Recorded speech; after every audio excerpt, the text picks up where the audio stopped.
Olá pessoal, bem-vindos ao Maioridade Podcast, nosso bate-papo semanal sobre envelhecimento saudável e longevidade. Meu nome é Ricardo, sou produtor desse podcast junto com o Beto, que é diretor da Clínica Maioridade, especialista em gerontologia e longevidade. Nosso bate-papo hoje vai ser sobre os benefícios das atividades na água. É um tema sempre muito recorrente aqui na clínica. E acho que é um tema legal para a gente abordar, né? E tirar algumas dúvidas que as pessoas têm. Antes da gente começar, queria só pedir para vocês se inscreverem no canal, deixem um like, escrevam um comentário, mandem um joinha para a gente. Pode ser qualquer tipo de comentário, um incentivo, uma palavra de apoio. Sugestão de temas. Sugestões de temas, que o comentário faz o YouTube distribuir a gente para mais pessoas, deixar o vídeo mais relevante. Beleza? Beto, é um tema que a gente sempre aborda ele em outros podcasts, mas ele meio sempre entra no meio do tema, né? Nunca foi um podcast específico, acho que sobre a parte da água. É um assunto que aqui na clínica é sempre muito... É um dos assuntos que são mais perguntados aqui, né? Sempre tem muita gente interessada, sempre tem muitas perguntas, sempre chega pra gente muitas perguntas. Mas eu acho que as pessoas, por chegar tantas perguntas, eu acredito que essas dúvidas são meio gerais, né? As pessoas têm muita dúvida sobre a atividade da água, sobre os benefícios que elas podem trazer, o que pode ser feito, que tipo de trabalho de terapia, como que funciona, quais são os tipos. Então, acho que para a gente começar, eu queria já perguntar para você... O que é essa atividade na água? A hidroterapia, existe a hidroginástica. Aqui na clínica a gente tem um método próprio que é a hidroquinesis. Eu queria que você desse uma geral nessa parte para ver se as pessoas conseguem entender e se eu consigo entender melhor também. Então, para a gente pensar, né, a questão da água, fundamentalmente, ela se relaciona ou traz esse número grande, né, de perguntas, porque a água, para a maior parte de nós, está muito associada a uma questão relativa ao prazer e também relativa ao relaxamento. Quando a gente pensa numa atividade para água, a gente já pensa normalmente numa atividade que é prazenteira. Não é à toa que muitos dos nossos pacientes, inclusive, quando tem algum período de férias, eles vão para termas. Eles vão para regiões, né, termais, vão desfrutar da piscina de água quente. E não é à toa também, né, que quando a gente olha, né, existem diversos locais, não só no Brasil como no mundo, que as águas são consideradas medicinais, que as pessoas buscam essas águas com esse intuito. Eu já fui para águas Pousada do Rio Quente, lá em Goiás.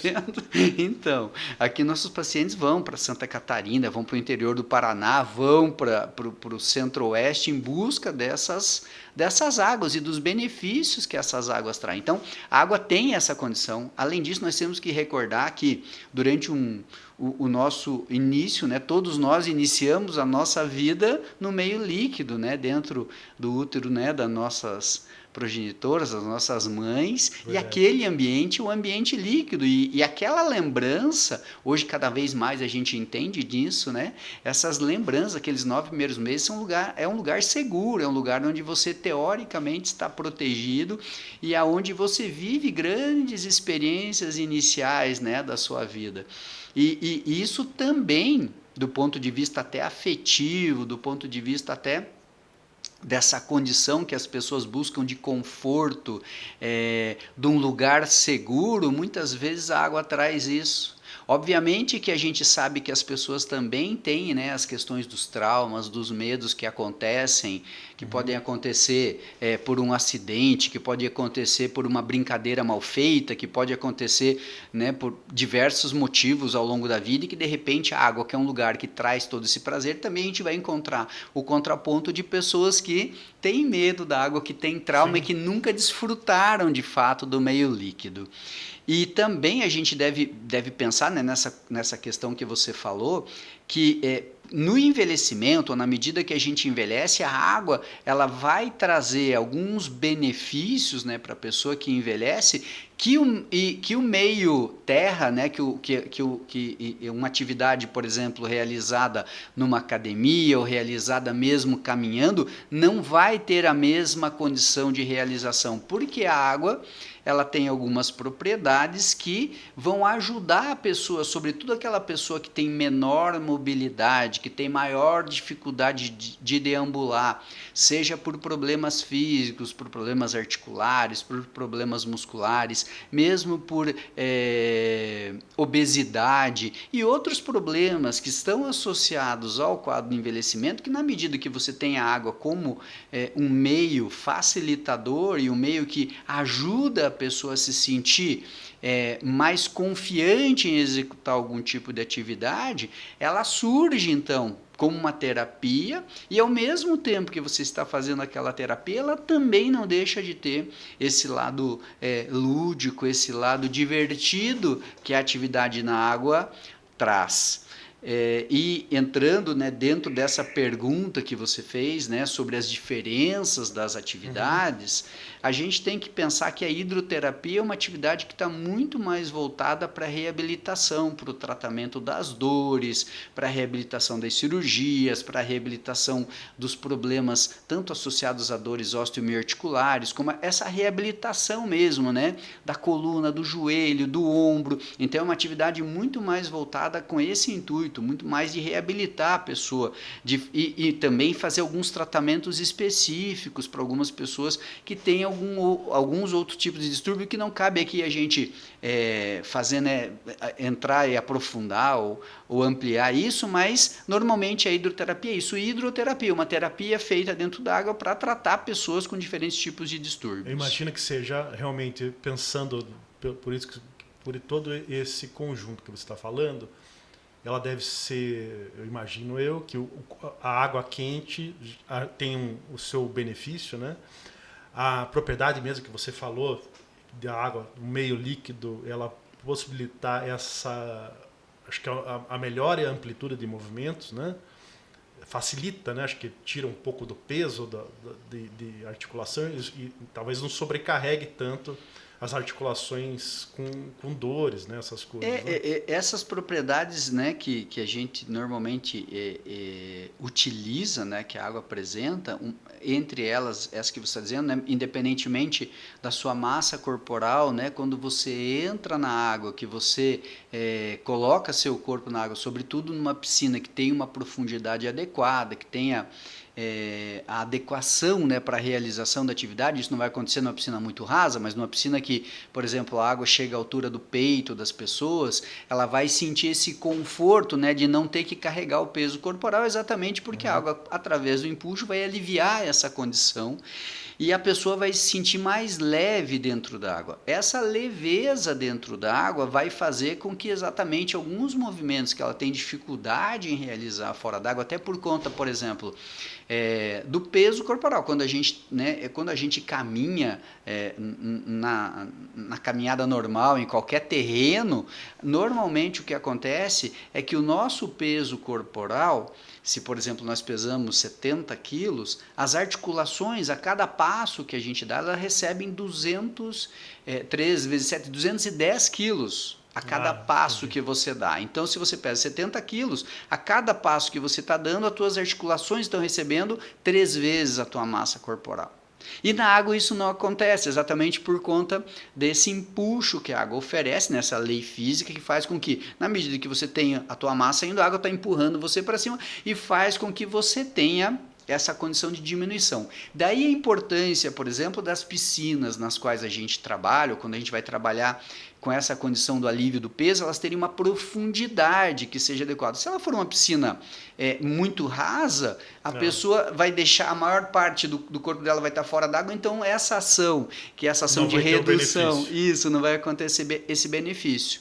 Por outro lado, a água, por conta disso, né, por conta dessa condição de aliviar o peso, então a pessoa sente esse conforto e dentro desse conforto ela se sente mais segura para executar alguns movimentos e muitos movimentos que ela sente dor fora da água, por exemplo, na marcha, que é o mais comum, né, que a gente trabalha muito aqui, o desenvolvimento da marcha normal, o reequilíbrio, né, da caminhada, do caminhar, o reequilíbrio postural. Na água a gente consegue fazer isso exatamente porque a gente consegue trabalhar o relaxamento de determinadas musculaturas, o hipertônus. Então, como você falou, a água, a temperatura da água é uma temperatura que proporciona isso. Quanto mais fria a água, é como se a gente tivesse num dia frio aqui, como hoje aqui em Curitiba. Um dia frio faz o quê? Faz vasoconstrição. Você tem o que é a vasoconstrição? Simplesmente os teus músculos precisam fazer pequenos espasmos para manter tua temperatura central mais alta e você vai contrair os vasos sanguíneos também, né? E daí você vai ter uma constrição. A gente fica rígido. Rígido, Frio, né? Exatamente, essa rigidez. Se a água que você entra é fria, ela vai provocar isso também. Por isso que a água normalmente da hidroterapia ou da terapia que nós utilizamos aqui na clínica, que é a hidroquinesis, não é a mesma temperatura de uma água, por exemplo, para você nadar.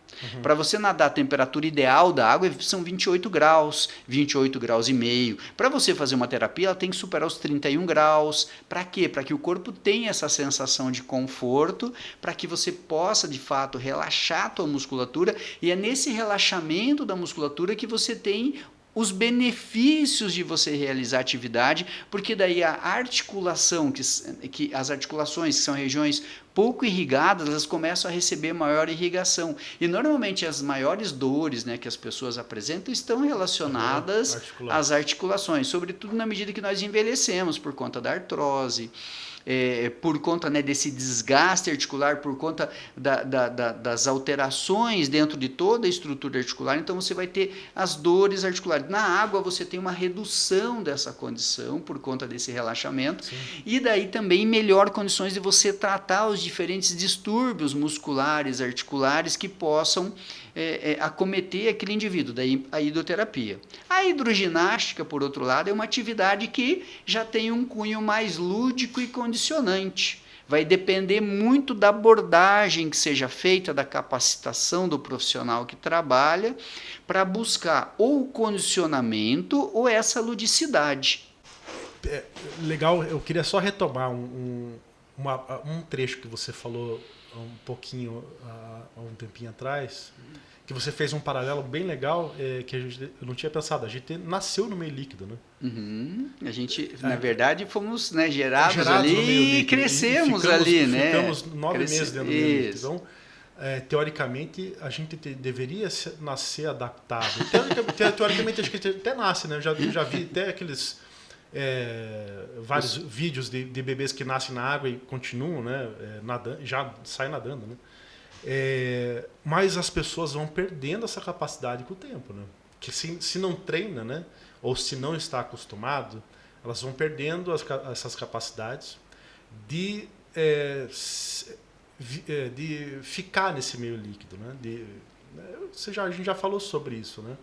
E daí entra os medos, entra muitas coisas, né? Então, eu queria que você falasse um pouquinho dessa adaptação, né? É legal, né? As pessoas entenderem que existe uma adaptação, uma readaptação, né, ao meio líquido.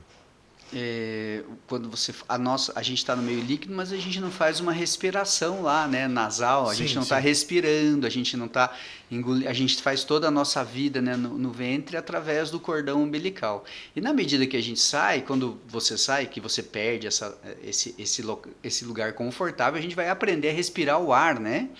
E daí quando você entra na água, normalmente o maior problema, né, do retorno para a água, e até quando a gente fala, né, da natação para os bebês, né, quando você vai fazer a adaptação de um bebê pequenininho na água, você vai ensiná-lo por meio de alguns reflexos que ele tem, a ele submergir e depois ele fazer a expiração dentro d'água. Isso é uma adaptação que você trabalha lá com os bebês. Na medida que a gente cresce, passa pela vida adulta, nunca mais entra na água, ou dá aquele mergulho, ou tem gente que nunca mergulha porque tem medo, né, que a água entre no nariz, entre na boca.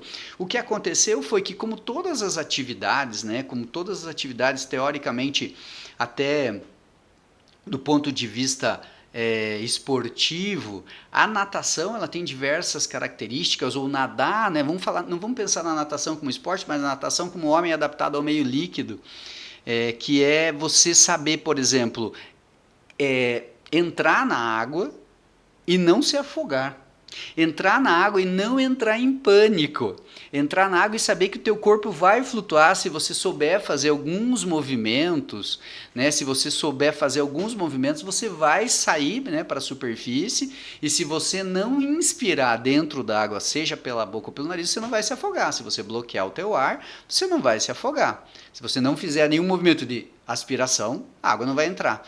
E o que normalmente acontece quando as pessoas entram na água, muitas vezes até de forma despreparada, é que elas aspiram a água e daí se afogam. E daí a sensação de afogamento é que normalmente gera o trauma. Por isso, para você se adaptar ao meio líquido, a adaptação parte muito, em primeiro lugar, da adaptação desses orifícios, né, que temos no rosto. Saber, por exemplo, você vai ver que tem muita gente que não consegue abrir os olhos dentro d'água. Tem uma dificuldade extrema, ela tem medo de abrir os olhos como se fosse acontecer alguma coisa. Então mergulhou, ou entrou na piscina, ou mesmo no mar, ou mesmo embaixo do chuveiro, e fecha os olhos e fica com os olhos fechados ali. Uhum. E quando ela, por exemplo, tira, né, a cabeça, a primeira coisa que ela faz é levar as mãos, os olhos para limpar, né? E isso é um ato, né, que a gente faz aquele ato motor rapidamente, indica que você não está adaptado ao meio líquido. Porque você colocar o olho e tirar o olho da água, você pisca e vai continuar olhando e vai enxergar tudo normalmente. Ah, porque o cloro irrita. Sim, se você ficar muitas horas no cloro, ele vai irritar, vai ficar com o olho vermelho, a mesma coisa no mar. Água salgada. Tá certo? Mas abrir os olhos não tem problema nenhum. E a respiração, então quando a gente está falando dessa adaptação, é a adaptação de você saber soltar o ar pelo nariz, soltar o ar pela boca, bloquear o ar pelo nariz, soltar o ar pelo nariz e pela boca de forma simultânea. Ou você saber nadar segurando e soltando o ar pouco a pouco, tudo isso faz parte de uma adaptação dos orifícios. Além disso, você tem que ter um controle no meio líquido. O que é o controle? Você tem que saber que dentro da água você é capaz de executar os mais diversos movimentos. E isso independentemente da idade que você tenha.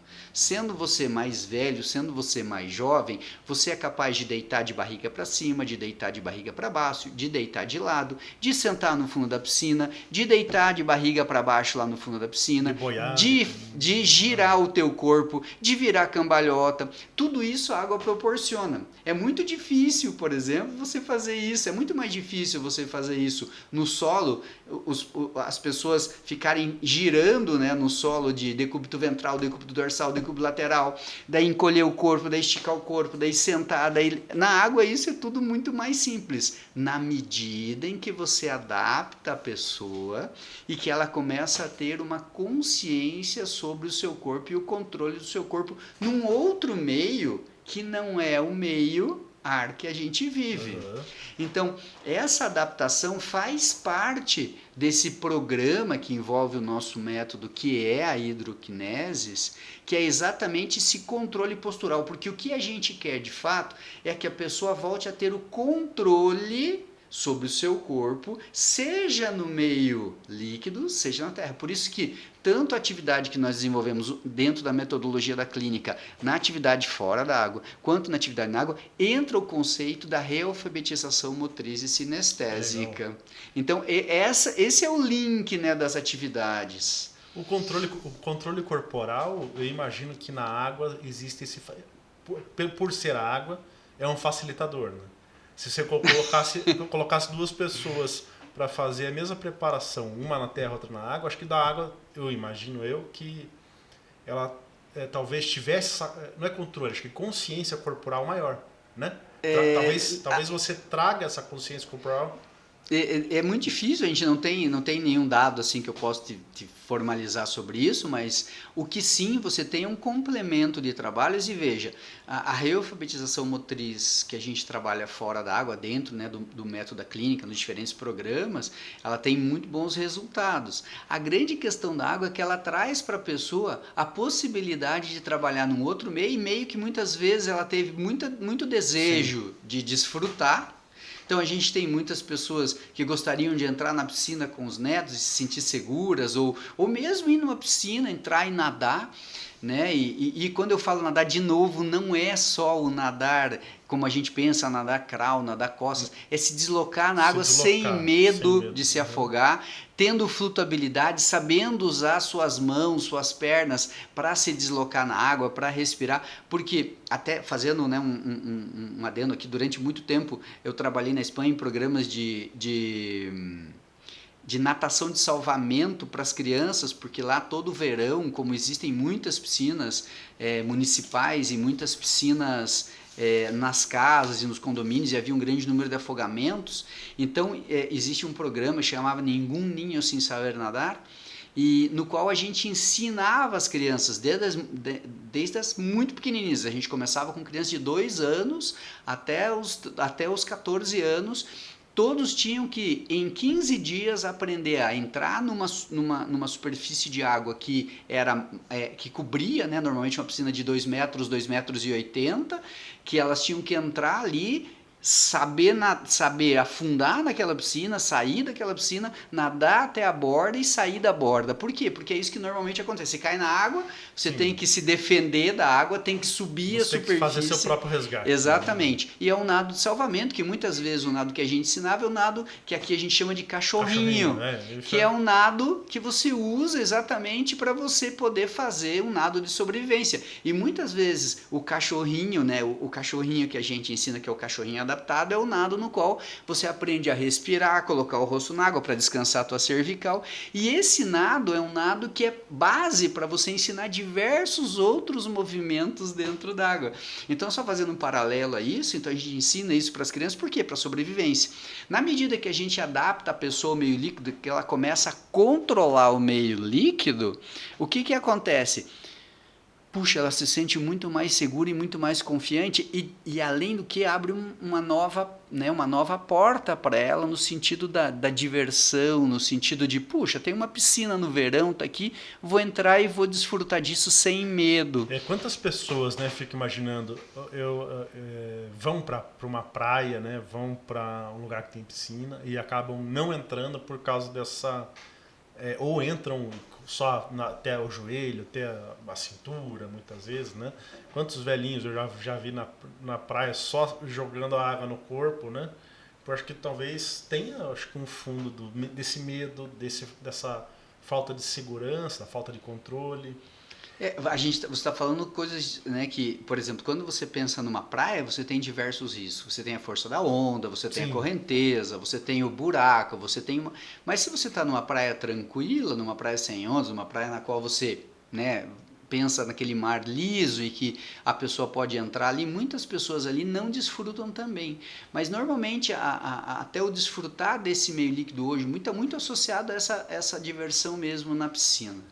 E acho que essa condição é que as pessoas muitas vezes perdem, porque muitos têm poder, vão, né, para termas, vão para resorts, fazem cruzeiros e não aproveitam muito dessas oportunidades porque de fato têm medo, porque não estão adaptadas. E muitos porque têm limitações físicas, né, que não permitem, ou que eles pensam que aquelas limitações físicas os impedem de fazer aquela atividade. E quando faz uma atividade na água, que ele percebe que a água é um facilitador do movimento, até ir nesse tipo de atividade, ir para uma terma, ir para um resort, ir para um cruzeiro, pode ser uma atividade que, nossa, eu vou conseguir fazer muita coisa, por quê? Porque eu tenho esse controle. Então, se tiver uma piscina, eu vou poder fazer atividade, eu vou me divertir, porque eu tenho esse controle. Então, eu acho que é uma forma também das pessoas encararem, né, essa atividade de realfabetização motriz, pensando numa maior gama de movimentos e gama de oportunidades que eles vão ter. A gente estava falando lá dessa questão recreativa, né, que a hidroginástica tem. A hidroginástica, ela tem essa questão lúdica, ela tem essa questão também, como eu estava falando naquele momento, que é condicionante em função da preparação que o profissional tem. Muitas pessoas dizem, mas que tipo de capacidade eu ganho? Olha, a ideia da hidroginástica, teoricamente, é trabalhar algum componente de resistência muscular e algum componente aeróbio. Isso depende muito da eficiência do movimento, do tempo que a pessoa faz o movimento.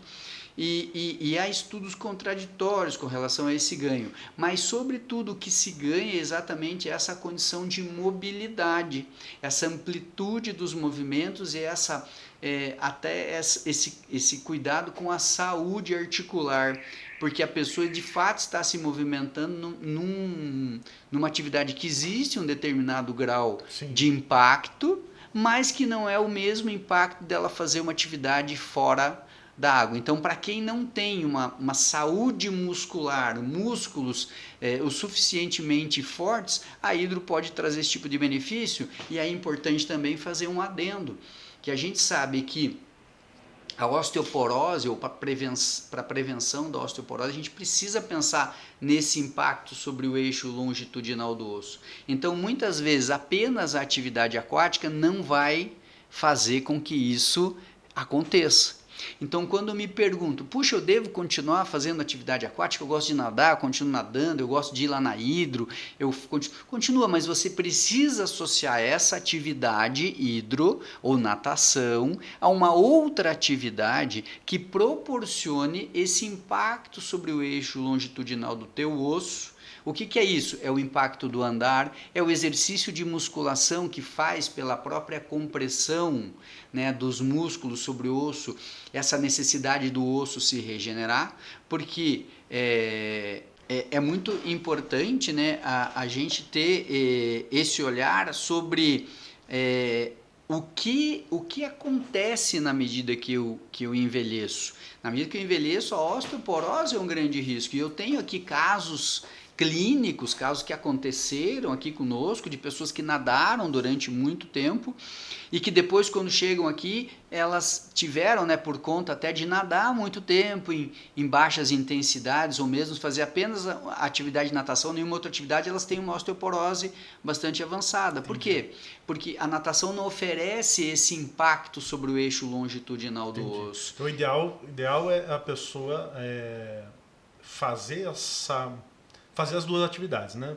Se conseguir fazer paralelamente as duas atividades. Isso, buscar uma atividade que tenha, né, esse fortalecimento muscular, ao mesmo tempo que se você gosta do prazer da atividade na água, que você continue fazendo essa atividade. É muito importante a gente olhar nesse aspecto, porque a prevenção da osteoporose deve ser uma constante na nossa vida, porque na medida que a gente envelhece, o risco de fratura aumenta para qualquer tipo de queda que a gente tenha, ou mesmo nos lugares como Curitiba, né, que a gente tem menor exposição ao sol. Então, a atividade, né, que exerce esse impacto sobre o eixo longitudinal do osso, eu digo então, eu falo do caminhar, né, a gente fala do caminhar, a gente fala do marchar, de uma atividade de musculação, numa atividade funcional, porque elas ajudam nesse sentido a melhorar a massa óssea também. Legal. A gente podia listar as pessoas, quem são as pessoas, quais pessoas são indicadas? O que seria uma pessoa, um perfil de pessoas para fazer, né? A hidro. Não sei se a gente pode colocar assim, mas acho que tem perfil, né? Pessoa com mais sobrepeso, pessoa com dor. Eu acho que a gente pode entrar nesse aspecto pensando muito como a gente faz a abordagem do método aqui da clínica. A hidroquinesis, né, que é uma atividade própria da clínica, que a gente trabalha exatamente, a base dela é a condição da deambulação normal. O método da clínica preconiza muito, dentro do envelhecimento funcional ativo, a qualidade da marcha como padrão ouro de funcionalidade. Por quê? Porque é através do caminhar que eu tenho condições de fazer as coisas por mim mesmo. Cara, eu agora explique só para quem é leigo, o que é a deambulação? Deambulação é o caminhar. É o caminhar. Então, para eu caminhar, para eu ir para, por exemplo, eu quero um copo d'água na cozinha, eu estou na sala sentado. Puxa, se eu tenho uma artrose severa, se eu tenho uma polineuropatia, que eu tenho uma diminuição da condição, né, de força nas pernas por conta do diabetes, ou por conta de uma estenose medular, que minha perna dói quando eu ando, isso vai fazer com que a funcionalidade da pessoa esteja diminuída. Então, o distúrbio da marcha, o distúrbio de deambulação, o distúrbio de caminhar, faz com que você perca a tua capacidade de tomada de decisão. Então, por exemplo, se eu estou com dor no joelho, dor no pé, dor nas pernas, ando mancando, eu consigo sair da minha casa e ir na panificadora? Posso conseguir, posso até chegar lá, num lugar que eu demoraria 10 minutos, eu vou levar meia hora. E essa meia hora vai trazer impactos significativos depois para o restante do meu corpo, para a minha saúde geral. Eu tenho risco de queda ao sair. E muitas vezes o que acontece? Na medida que eu diminuo essa condição de caminhar, é quando eu vou diminuindo todas as minhas atividades. Por isso a gente pensa que o caminhar é padrão ouro para envelhecer de forma funcional e ativa e saudável. Por isso os programas da clínica visam tanto a recuperação da condição de marcha do indivíduo. Está no cerne, né, dos nossos programas. E quando a gente pensa na água, a gente pensa que existem diversas pessoas que não têm essa condição de deambulação e que a água é um facilitador pelas questões que a gente discutiu antes. Sim. E por isso que você falou agora também. Porque se eu tenho sobrepeso, se eu tenho dor, se eu tenho uma dificuldade de movimento, encurtamentos musculares, e eu tenho a água como um facilitador do meu movimento, porque ela alivia meu peso corporal, porque ela me dá uma força de sustentação extra, porque ela me dá uma condição de eu caminhar dentro d'água, seja com apoio na barra, seja com o apoio da pessoa que está comigo realizando a atividade, e esse apoio requer muito menos força da outra pessoa e eu me sinto muito mais seguro para reabilitar. A amplitude dos movimentos. O que é amplitude? São os ângulos, né, que eu consigo realizar com cada articulação. Na água eu consigo estimular essas amplitudes de uma forma mais ou menos estressante para a articulação, para o músculo. Então tudo isso vai ajudar. O perfil das pessoas para fazer atividade aquática tem que ser muito o perfil de uma pessoa que gosta de fazer, para nós aqui, né, para a gente, que gosta de fazer e além disso, que gosta de fazer, que percebe, né, no seu envelhecer essas dificuldades de movimento e que a gente vai poder melhorar muito na medida em que ela se dispõe a fazer um trabalho, sim, dentro da água para recuperar esses movimentos, essa consciência, esse controle corporal, primeiro dentro do meio líquido e depois fazer uma transição, né, porque a gente vai ter que fazer essa transição, sim, e ganhar também força, a mobilidade, a segurança, o equilíbrio fora d'água. Mais do que perfil, eu acho que a palavra mais indicada é essa que você falou, né? É a indicação, né? Qual seria a indicação para a pessoa? Então,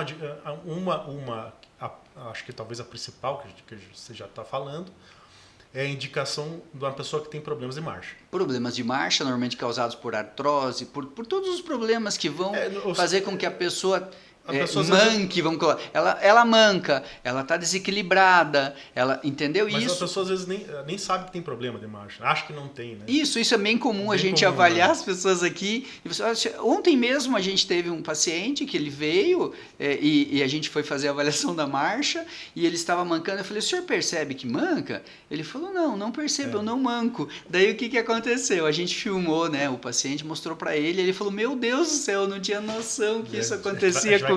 Naquela coisa da autopercepção, né? Sim, sem dúvida. Mas é que muitas vezes essa indicação, esse olhar sobre o outro, é o filho quem está vendo, é o companheiro, é o neto, é alguém que está olhando ali e diz, olha, está acontecendo alguma coisa, e a pessoa nega, não estou manco não, eu não estou corcunda não. E essa condição, normalmente, né, os desvios posturais, o mancar, as dores, são todas condições que podem indicar sim a necessidade de uma atividade aquática. Mas quando a pessoa faz a avaliação aqui na clínica, a gente vai sugerir para ela, olha, o ideal seria você iniciar a atividade nessa condição de água. Na atividade aquática, na hidroquinesis. Quando a pessoa faz aqui na clínica, a gente procura indicar essa condição. Então, se a pessoa tem dúvida, é muito legal ela passar por uma avaliação. Por uma avaliação para poder, né, Vai ter essa indicação, correta, ter essa indicação correta. E ainda só para pensar nessa coisa, eu sempre digo assim, se você passou uma vida toda com medo da água e não desfrutou da água, legal. eu acho que nunca é tarde para você ver o tanto, por que tanta gente gosta, ou por que qualquer propaganda que você olha na televisão, quando as pessoas querem colocar alguma coisa que é felicidade, tem água junto, a maior parte dessas condições, né? Você coloca, tem água, porque ela te dá essa sensação de fato de conotação de atividade lúdica, agradável, excetuando filmes de tubarão, né, que daí para você ficar com medo, mas normalmente... Não tem tubarão na piscina e não tem tubarão no nosso litoral. Não tem, pelo menos dessa forma não, então eu acho que é uma forma das pessoas também buscarem um outro grau de liberdade de movimento quando elas se permitem fazer atividades na água. Legal, e o sobrepeso também, acho que é legal, né, falar, né? Pessoas com sobrepeso normalmente têm muita dificuldade de achar uma atividade que elas, não sei se não é falar de gostar, mas que tenham uma sensação de mais bem-estar. Talvez a água, eu imagino que pela fato reduziu esse peso corporal, né? Facilite uma atividade, pelo menos, não sei se para o emagrecimento, mas para mobilidade. Talvez. Lembre sempre que o emagrecimento não é só a atividade propriamente dita, né? O emagrecimento são diversas condições que a gente vai ter que trabalhar com a reeducação alimentar, a gente vai ter que trabalhar com as questões que levam essa pessoa a engordar, e normalmente aí entra o suporte psicológico, porque você não engorda só porque eu quero engordar. Normalmente tem associação com prazer, associação com a forma como você acostumou-se e habituou-se a alimentar, se achar que aquilo é correto, as tuas crenças. Então tem muitas coisas que envolvem nessa questão da obesidade. Mas sobretudo a questão do que você falou, de ser uma atividade indicada, e quando a gente está falando do nosso público, né, quando a gente encontra as pessoas acima dos 50 anos, com obesidade, com dificuldade de deslocamento, muitas vezes já com dores mais severas, e até para realizar, né, os movimentos inicialmente dentro de uma atividade que não seja aquática, muitas vezes ela não tem motivação para fazer. Na água, muitas vezes ela encontra essa motivação porque a água proporciona essa sensação de maior controle do seu corpo, e também ela é um estímulo porque você começa a ter pequenos ganhos que em outras atividades são mais difíceis. Então o condicionamento aquático, até porque a gente talvez não tenha tempo para abordar tudo isso, mas a água tem muitas propriedades que a gente utiliza, né? Não só propriedades para você trabalhar essa condição proprioceptiva e o ganho de força, mas que são atividades que você precisa trabalhar com muita propriedade para poder fazer com que a pessoa passe por esse processo. É um controle sobre o teu movimento, sobre o teu corpo e um contato com o meio que vai fazer com que você comece a perceber que a água tem peso, que a água tem densidade, que a água tem resistência, e que o trabalho na água de forma adequada vai ajudar você a recuperar algo de força, a recuperar algo de resistência muscular. E por isso que quando a gente fala, né, desses públicos específicos, até o trabalho de adaptação e mesmo o trabalho de condicionamento na água, ele é mais lento. Os resultados não são tão rápidos quanto você pode ter numa outra atividade, mas eles são, ainda que sejam mais lentos, eles são muitas vezes mais seguros e muitas vezes com resultados que do ponto de vista até da satisfação pessoal são maiores. É legal você falar disso, que também acho que é uma dúvida das pessoas. É uma dúvida das pessoas, é um profissional que está dentro da água, né? Sim. Não é um profissional que fica fora da água. Não. Aqui na clínica, né, é um profissional que está dentro da água com o paciente, né? Isso mesmo, o profissional atua, né, dentro da água, até porque as correções, as ajudas que são feitas para os movimentos, existem tanto movimentos ativos, né, que a pessoa realiza, quanto movimentos passivos, que são realizados pelo profissional. Então, existe a necessidade, né, constante dessa atuação, e muitas vezes para correção, disso que a gente está falando, do posicionamento da mão, para você realizar um movimento. Né? É muito diferente, por exemplo, você realizar um movimento na água com a mão relaxada, com a mão contraída, com a mão fechada, com a mão em pronação ou em supinação, executando o movimento com 2 dedos, com 3 dedos, com o braço todo, com o braço rígido, com o braço flexionado, com o cotovelo. Cada movimento dentro da água vai ter uma sensação e uma percepção diferente. Por isso que eu te disse que muitas vezes os resultados são mais lentos, porque, claro, você está num meio que o teu controle sobre o teu corpo é muito menor, você não enxerga, você tem a refração, né? Então você muitas vezes está fazendo um movimento achando que o movimento está correto e o movimento está errado por conta da refração. Então é muito mais tua sensibilidade que vai aumentar, a tua condição de, opa, eu estou fazendo um movimento e compreendo muito mais o movimento sem observar o movimento que eu estou fazendo.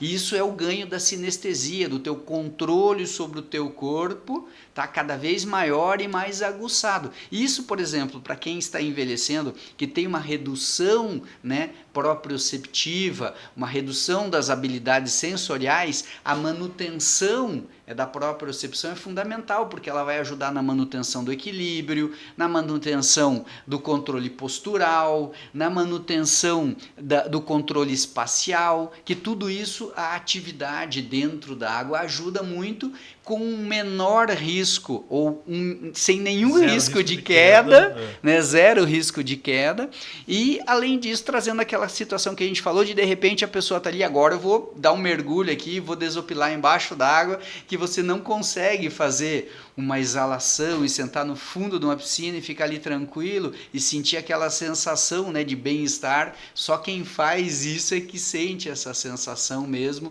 de poder, vou me jogar aqui, largar seu corpo, como a gente tem vontade muitas vezes, né? Nem na cama muitas vezes a pessoa tem medo de fazer aquilo, de se jogar numa cama, e na água ela vai fazer isso, vai dizer, meu Deus, sou dona aqui e me larguei. E a água traz essa sensação de relaxamento, de prazer, de controle. Ainda fica sempre, né, muito assunto na pauta, né? O equilíbrio, né, é uma coisa que a gente não falou muito. Exato. Você citou equilíbrio, essa localização espacial, né, acho que são os grandes benefícios, né, da atividade na água.